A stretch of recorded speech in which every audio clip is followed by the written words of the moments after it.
Hello guys, এই যে আমি কাছ থেকে আইসে তোমাদেরকে একটা জিনিস দেখাই। হ্যাঁ, ভালো জিনিস। এখন ওর টুপিটাও খুলি রে, ঠিক আছে? এই দেখো, দেখছো ভালো রান্না করতেছি। এই যে কি শালা কষ্ট রে বেদা সেই দেখছো, রান্না বান্না করতে লাগে। এ মা, আর আমাদের রান্না বান্নার সেটা দেখো না কিরকম খাঙ্গাই। বাড়ি যাচ্ছে বাড়ি, এই যে একজন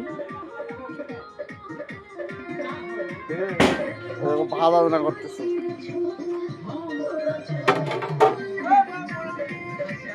বৃষ্টি পড়বে আর একটু পরে, আর এরা কি করতেছে?